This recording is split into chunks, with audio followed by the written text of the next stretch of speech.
If you want large amounts of leather, it's better to kill cows than horses, even though you can get it from both sources. If you want to fuel a furnace, it's better to use coal than a jukebox, and the idea of using that many diamonds makes me want to puke lots. And if you're going to cross the ocean, it's so much more effective in every measurable way to use a boat rather than to swim. And although I hope you know about those 3 particular examples, today I wanted to go through 22 different things you should be doing more efficiently, from tool variety to avoiding anxiety. Speaking of avoiding anxiety, you can probably improve your odds of not missing a Toy Cat video by subscribing, perhaps with notifications turned on. By the way, hello, that's me, and let's jump into the first of the 25 different things that you could be doing better, because everyone should know about carpets on fences instead of fence gates. This is a clear, I guess, contravention of Minecraft mechanics, where fences are meant to be the only block in the game that are 1 block wide by their model, or 1 block tall by their model, but are 1.5 blocks high in terms of their actual size, which means you can't jump over them. However, you can put blocks on top of the fences, and this, this can be working with half slabs or all sorts of other things,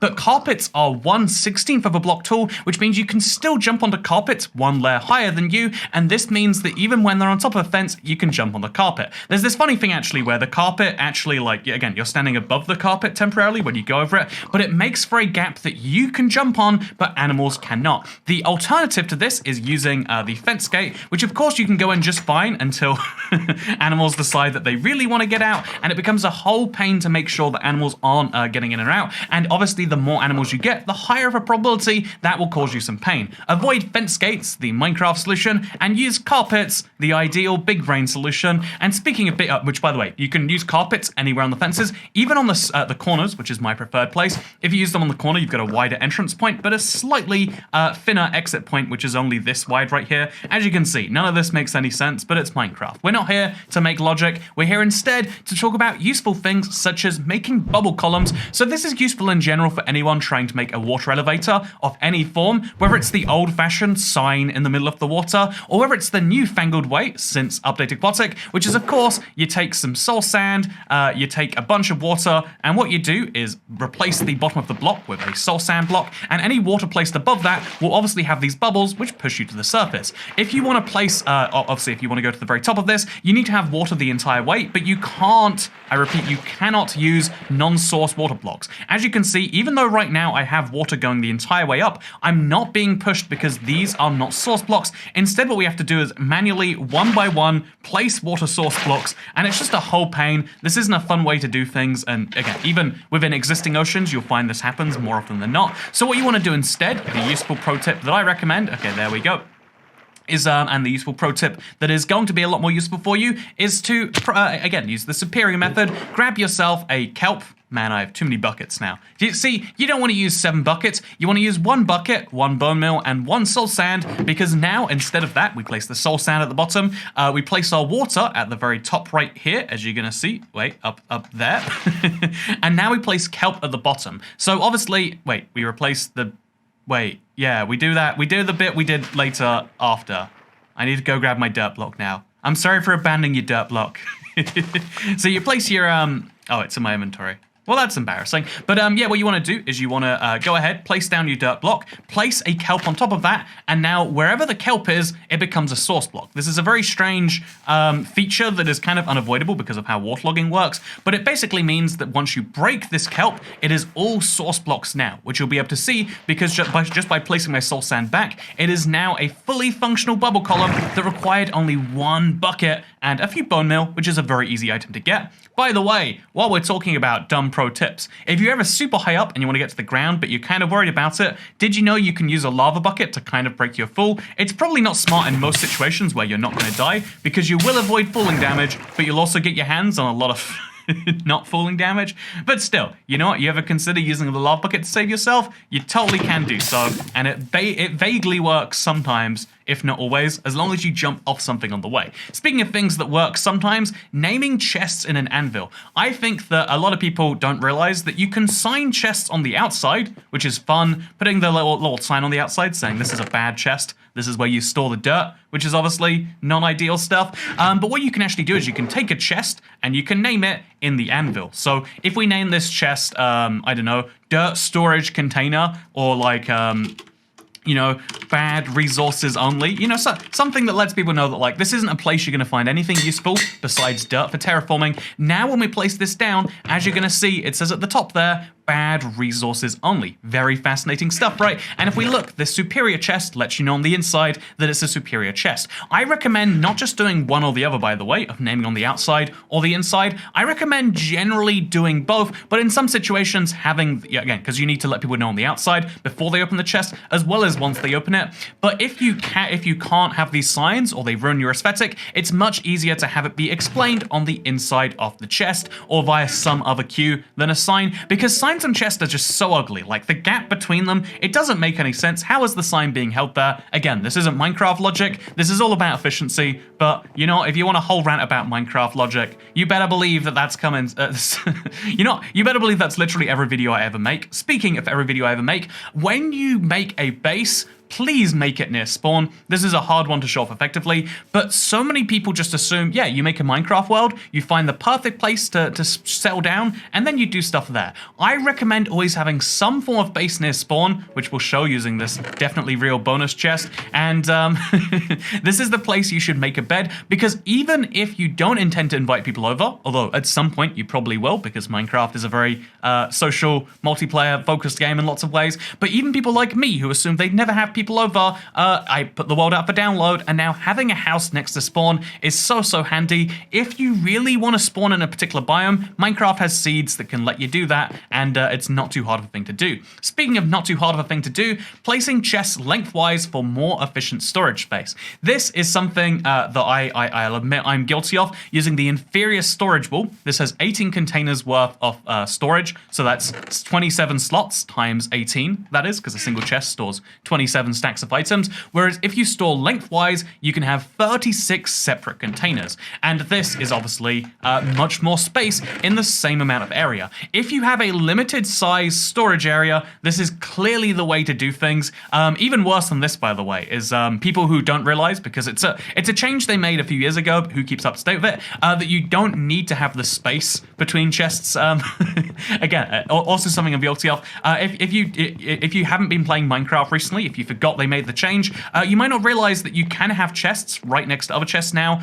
It's just kind of tricky if you leave two chests. Well, actually, let me show you the dilemma, because if you want to have lots of single chests, you can't do that, because if you have a chest over here and a chest over here, then placing a chest in the middle there, okay, it's up there, placing a chest in the middle will force one of them to become a double, which is obviously a pain, unless you go to the side a little bit. Also, if you want to make sure chests double, they have to go on the side. If you place another one there, it won't make a double. There's all sorts of things you can do with chests and chest mechanics that don't make any sense, but again, we're not talking about Minecraft logic, we're talking about Minecraft efficiency, and yeah, 3 of the 25 things we'll be going through today will be slightly sarcastic. I wonder if you can spot them. Let me know in the comments if you work out which ones they are. Also, speaking of things you can do, using banners as map markers. This is exclusive to Java, but on Bedrock, maps work in item frames similarly. I think it's really important whenever you show a map to anyone that you very clearly indicate where on the map you're trying to show is important, and on this map we're showing 3 separate locations, which is very fun. Speaking of things that are very fun, you know, we're having lots of fun in Minecraft, but it's really important to save electricity during the day. So many people willy-nilly just have a lever connected to a redstone lamp or any other lighting source,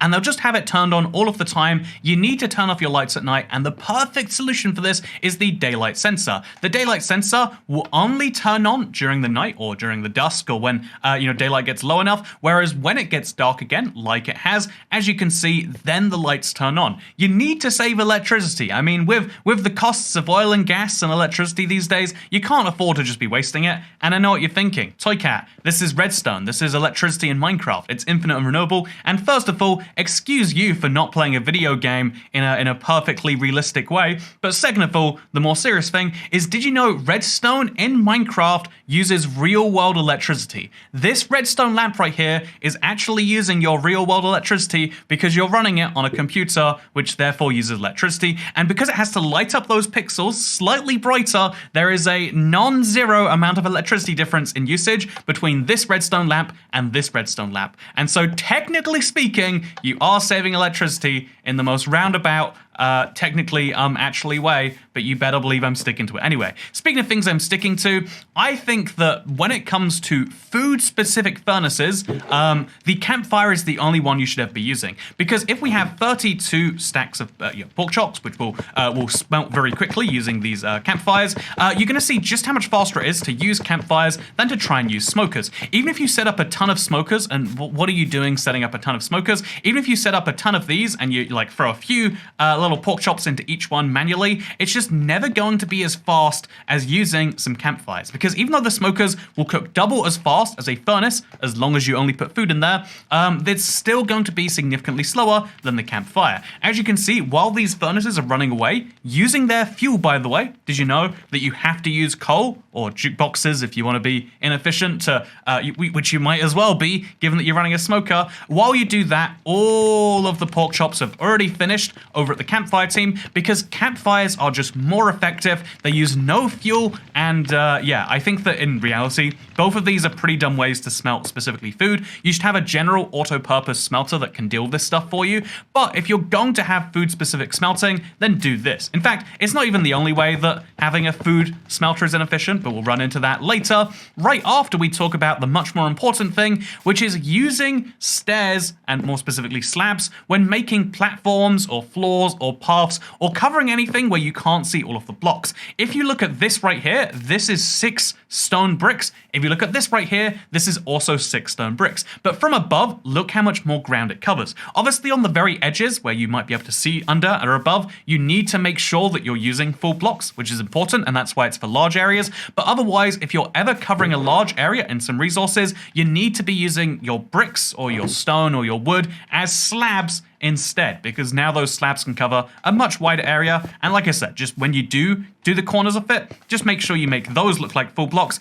And now all of a sudden, this looks like those are all stone bricks, even though we've used half as many resources, which is the real magic in my opinion. I think there's lots of magical things in Minecraft, just like the next thing here. Did you know that crafting stairs and walls using a stone cutter is more effective than using a crafting table? Sadly, this only works for stone-based materials. You can't use it for wood. But if we take cobblestone, for example, a resource that you have a ton of, but you should still be careful with, if you craft it in the crafting table, 64 cobblestone gets you 40 stairs and 4 cobblestone left over, because you have to craft it in batches of 6. If we take another 60, let's just throw these on the ground, just to make sure they're not in the conclusion, in the in the equation, then we grab 64 cobblestone, throw that in a stone cutter, and now all of a sudden it's worth 64 stairs, plus the 40 from before. That is 24 cobblestone stairs that you're throwing away with every stack, or 20 if we go on the lower end, and that is a huge number if you're making anything that involves stairs. And a lot of people love doing quirky things with stairs, like, oh, did you know you place a block there, and then you place one there, and then you place another block like over there, and another one there, and wow, look how beautiful that is. Do you want to build these everywhere in your world? Apparently everyone does, because stairs are very popular. And if you're going to do this, then make sure, regardless of the resource, because even cobblestone, it takes some amount of mining to do, you want to make, oh look, it looks like 2 people holding hands. You want to be the 2 people holding hands. You don't want to be the one person off there on the side who's wasted all their resources on inefficient crafting, do you? I hope you don't want to be that. By the way, you know, quick little thing right here. Look at this lantern hanging off a tree. I like that. I think that, I always felt that lanterns and chains go well together, and good job to Adorable Hove putting that together and making that look well. Speaking of things that look good, grow sugarcane on sand as it grows faster. This is a well-known Minecraft fact. There is 0 problems and 0 issues. Look at this. I'm growing sugarcane on grass, and it's not growing anywhere at all. I've been staring for 5 full seconds, and it hasn't grown. But if we place sugarcane on sand, you'll see that it grows much, much faster. Just ignore what's happening. Oh, whoa, look how much faster it grows on the sand. This is a real fact you should tell all of your friends, and then go in the comment section of YouTube videos and tell them how dumb they are for not growing sugarcane on sand, because look how much, whoa. It's been this long and it's still not even grown up. That's embarrassing. Oh, look, it's popping itself out the grid. You know, okay, with that said, let's talk next about the 12th thing that you are definitely doing wrong. Place pressure plates at your doors from the inside. This is something that obviously can help you out a lot, because if you don't, you have to open and close the door every time you go in and out. However, when you're leaving a house, obviously when you enter, you don't want zombies to be able to get in there with you, but when you're entering a house, you still have to do this, but then you don't have to close the door behind you, because the pressure plate will do that for you. But then also, once you're done chilling in your house, sitting on your staircase that you pretend is a sofa, because you know, this is how Minecraft furniture be. When you leave your house, you don't have to open it and you don't have to close it. It's an automatically opening and closing door. In real life, I just moved from a house that has like a door that I have to lock when I leave to one that locks automatically. And my God, is it a life-changing difference. I never have to worry, oh my God, did I lock the door? I mean, I didn't worry about that before, but I still don't now. And speaking of things I don't have to worry about, when starting off, just make a wooden pickaxe as the tool to get stone. You know what makes me more depressed than anything in the world? People who start their Minecraft world, they're like, let's make ourselves a whole set of wooden tools. Wooden tools are so good. And, you know, but no, using wooden tools is usually only barely better. Look, this is a new world right here. Using wooden tools is only barely better than just using your fist, honestly. This is me using the only difference is actually an axe, but even then, every single situation in Minecraft, this is true, you can fact check this, is better to use stone tools than wooden tools, and all it takes to make the upgrade is to mine 1, 2, 3 blocks of stone, and now you've got a stone pickaxe, which you can use to make all of your other stone tools. A stone shovel, so much better than a wooden shovel. A stone axe, so much better than a wooden axe. Again, every single tool, if it comes in a stone version, it's better than the wooden version, and given that you need to make this jump at some point, why wait? Why not just do it immediately in your new world? And actually, I think the stone hoe is the one tool where you could probably get away with wooden. But still, why not make it anyway? The answer is because you're inefficient. Speaking of being inefficient, the next useful thing right here, honestly, I don't think it has to do with efficiency at all, but I wanted to share it anyway because it's something that I would love to get into doing more.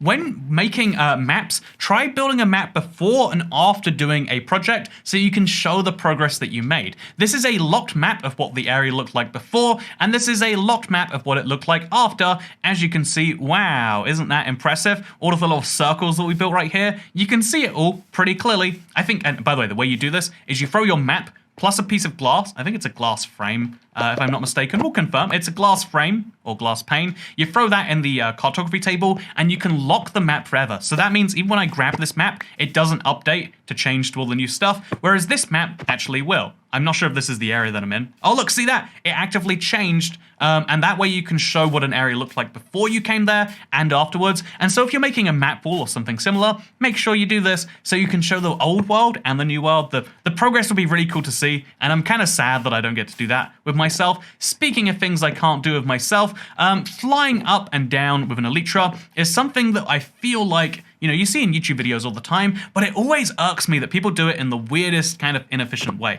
Maybe if you get to a certain point in Minecraft, you don't have to care about efficiency anymore, but if you still want to do things better and you don't want to waste resources, then here is a pro tip. Instead of flying directly at something, like let's say you want to fly to this mountain, you'd fly directly at it if you're watching a YouTube video at the very least. However, the way you should be using fireworks, to renew a natural resource is you'd be flying upwards just like this. When you fly upwards, you get the most height, which you can then use to fly around and to glide. We could get to that mountain if we wanted to. We could go over there. We have a much better range where we can see everything around us. And the only time you should be flying directly at something is when you're gliding without flying or using any firework rockets. If I'm going this way, then we can glide naturally downwards, because if we try to fly upwards, we actually just fall downwards. And yeah, it's a really great way to get anything done.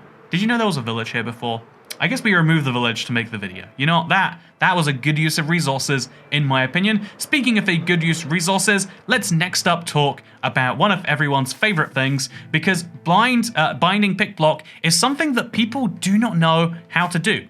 I feel as though, obviously, if you're watching this video, you're hopefully more into Minecraft, and you've probably heard of pick block, but every single day I get dozens of comments being like, how did you just magically grab that block from your inventory? Like, wait, where did that awkward plank come from? Are you playing creative, Toycat? Are you cheating? So here is a useful pro tip. There is something called pick block. It is bound by default, if you're playing with a keyboard and mouse, to the middle click button. So if I middle click on this, that appears. However, if you're playing on a controller, it's not default bound to anything. So what you do is you go to settings, you go to controller. If you're on touch, you sadly can't bind it yet. yet. Hopefully they change that. But if you have a controller, which you can plug into your device, then all you want to do is you want to go right down here to pick block, and you want to set that to something on there. I use up on the D-pad personally. I like it. I think by default that's used for toggle perspective. So make sure you rebind all of your controls, but make sure that you find one that works for pick blocks. If you have paddles, if you have extra buttons, even if you want to use a button on your keyboard, there is a very, very, very, very, very, very, very high chance that at some point this will save you a lot of time. And so when you're building your house made out of wood, you can do that just a little bit faster by using this. So you can finish your house. Look how beautiful this is. Look, see my inventory is filled with just mess. Rather than having to go in manually and pick the blocks, I can be like, okay, so I want to use some fences, I'll put those over there. I want to build the roof, I'll put some blocks over there. I want to put a door in, so that goes here. And then we want to fill the floor, so this goes over there. Just being able to pick block instead of having to manually do all of the annoying... Are these corners needed? You know, the corners aren't needed, so I'll make the house a little boxier for no good reason. But yeah, basically, oh yeah, look how much nicer it looks when it's boxy. Yeah, what you want in a house is a nice big boxy design that is precisely 2 blocks tall. There we go. This is true beauty right here. Speaking of true beauty, you know what else I like? Is there a second chest? There is.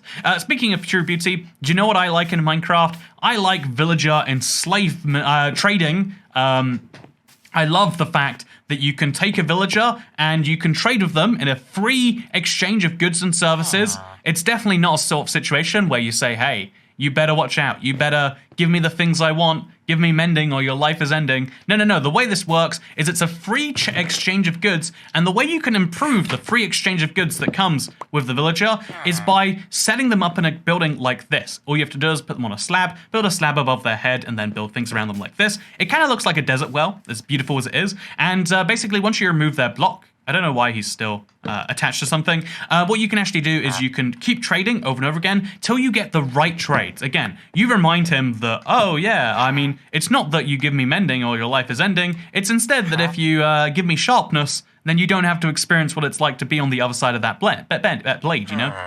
Then it's, you know what, I'm sticking with that. That's how I said things. That's how people talk in the real world. They make mistakes. And you know what people don't make mistakes with?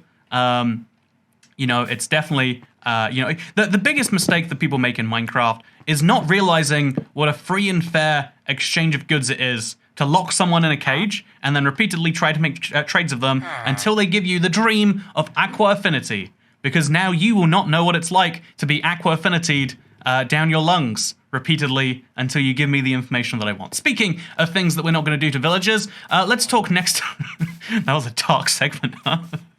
Let's talk next about how you can actually do things even more efficiently than campfires. Again, if you really insist on having, you know, like if you insist on cooking food, you might think to yourself, yeah, campfires are better than smokers. Smokers are dumb. Good point, Toy Cat. But the real pro tip is use a flint and steel, or if you really must, you could use a bow with flame on it, because if you shoot a pig with flame, then when the pig dies, he will drop cooked pork chops. Wow. I did need some food, you might have noticed. Or perhaps we could use a fire aspect sword. This is one a lot of people also find useful. This is what I do in my Let's Play world. You fire aspect the sword, and then pork chops come out. Very nice, very handy. But the real pro tip is use a lava bucket, because the lava bucket is free. It doesn't require enchanting. It doesn't have durability. Instead, you just light the pig on fire. They stay on fire for a really long time because it's lava. And then when they die, because they died of fire, they will drop pork chops. Plus, you don't have to feel bad about killing the pig, because it just so happened that you placed the lava there and the pig ran into it, and so it's not your fault, morally speaking, that the cooked pork chops happen, and so that is why you should do it all of the time. It's moral you know, killing pigs with swords, a little brutal. Just happening to be in a situation where the pig dies to the end of your arrow or a bucket of lava, that's entirely okay. Trust me, I've spoken to many vegetarians. They all do agree with that stance. Speaking of things vegetarians agree with, sponges are vaguely real life, I think. You could argue, watch out, if you're using sponges anywhere in your life, then it's bad. And so here's what people usually do to dry out their sponges, because they're really handy, they soak up water, you throw them in the furnace. And this is totally doable if you have like an auto smelter, and if you need to go through maybe 1,000, but most people don't have 1,000 sponges. Most people have 10 to 60 sponges they got from an ocean monument once. Here is the faster way of doing this. You grab yourself some form of hoe, you grab yourself the wet sponges, and you go to the Nether. This is a Bedrock exclusive feature from the original type of the game, but I believe they added it to Java recently. If you take, look at this, the sponge dryer 3000. This is a nice little detail right here. And if you place your sponge down in the Nether is so hot that it immediately dries, and then you can use your hoe to very quickly break the sponges, and now they're ready to absorb some liquid all over again. In that time, admittedly, it's an unfair comparison because we went to the Nether where the furnace isn't running. In that time, instead of repairing 8 sponges, we only repaired 2 in the overworld. Therefore, this is at least 4 times faster, but it scales pretty well as well. Speaking of things that scale really well, you know what the most useful mob in Minecraft is? The bat. If you need to find a cave, just listen for the bats, and where you hear the bats is where the cave must be. Yeah, this is actually a useful thing about like audio location that is definitely very useful all the time, and it's the reminder of why bats are actually the most useful mob in Minecraft. Speaking of the most useful mob in Minecraft, strongholds sometimes generate under villages. Next time that you are throwing your eyes offender, this is only true for Bedrock by the way, important to mention, it lines you up with a village, just dig down from that village, and the odds of you finding a stronghold below it are relatively high. I like this because you can kind of do the, there's no stronghold under this village. I like this because you can do the igloo thing of like making a path down straight from the village to your end portal. If you want to do one of my favorite designs of making the end portal accessible from the surface, this is also very easy. And yeah, having villages line up with strongholds is a cool form of telegraphing that Minecraft does that you might not have known about. Speaking of telegraphing, here's something you can do to telegraph your coolness: having a diverse gear supply. Seriously, having diverse tools is something that a lot of people don't appreciate. They just think that there's a best way to enchant your pickaxe or your boots or your helmet or your, chest plate. But the truth is, you need to have 2 types of sword. The smite sword is best for solo, but if you're going to run into different players, you might want the sharpness sword. The elytra is the best for flying around your world, as we discussed previously. I'm going to fly up to get that firework, and then we're going to fly down and show you how fun that is. But although the firework... That was probably not smart. Although the firework rocket... Oh man, we're so far away from IBX Toy Cat. Although the elytra might be smart, it's also really dangerous because you're not protected from things. How can you avoid that? I mean, you can protect yourself from all sorts of things by subscribing to IBX Toy Cat. Did you know that 99.999% of humans who have died so far were not subscribed to IBX Toy Cat? It's crazy. Throughout human history, we had not invented the subscription to IBX Toy Cat, and then the moment we did, it seems as though there is a direct correlation between people who subscribed and people who are alive even now to this day. Speaking of things, there is a correlation between people who use different tools and people who are cool. Having a Riptide Elytra is so much better for when it's raining. However, the truth is, the Loyalty Elytra is the one you're going to want to use when you want to kill stuff. Like, there's a bat over there. Oh, I missed it. Except, wait a minute, it's a Loyalty Elytra. Only Loyalty 1, but now I can try again. There's a bat up there, and I'm totally going to hit him. This is a fun game. Try to kill bats with a trident. It might it might just work out in your favor in the end. Honestly, this is one of the weirdest examples, but even if we just take, for example, the helmet, having a regular helmet with protection on is useful, but also you might want to have a helmet that's got better underwater capabilities, the turtle helmet. Having Frostwalker boots is great for crossing oceans, even better than boats, some might argue. Making it through powdered snow, you might want some leather though. Or if you're going to the Nether, you want gold boots, or if you're just trying to protect against the Wither or Ender Dragon, you want enchanted netherite protection all the way. Oh, these just have mending on. But you get the point. Having Fortune and Silk Touch is the classic example. I carry around 3 pickaxes with me in Minecraft, and if you're not doing the same, then realistically, you could just have 3 in an ender chest and switch between them. But yeah, having different types of gear and having them be readily accessible is actually the real elite thing. Having one amazing trident is not as good as having 2 tridents, which are both equipped for different situations, and that's something you need to realize, just like how you need to realize that the desert well is one of the most useful things in Minecraft. If you're looking to find a village, all you need to do is find a desert well, and when you look inside the desert well, the direction the water is pointing towards will tell you there's a village in that direction. So if you look in this this divot well, you can see it's pointing in north, east, south, and west. And so I know that if I head in any of those directions for long enough, I will find a village. And that is really useful stuff that you don't get taught that in the Minecraft tutorial, but maybe you should be. Really, maybe they should just add a tutorial back to the game so that, you know, they could teach us important things like that. Speaking of important things, when fighting the Ender Dragon, use slow falling so you fall slowly. So imagine there's a dragon fighting me, and imagine I had a slow falling potion, and let's just imagine, using my Elytra, that he's knocked me into the sky, but obviously I don't have an Elytra because I haven't fought the dragon yet. The slow falling potion means that you don't die from full damage, and instead you fall gradually to the ground. Slow falling on the Ender Dragon is the single biggest helping hand that can decide the difference between dying over and over and over again versus, oh, you're going to be fine. You can also use it when flying with the Elytra. It's super fun, and it is, by the way, it is really fun.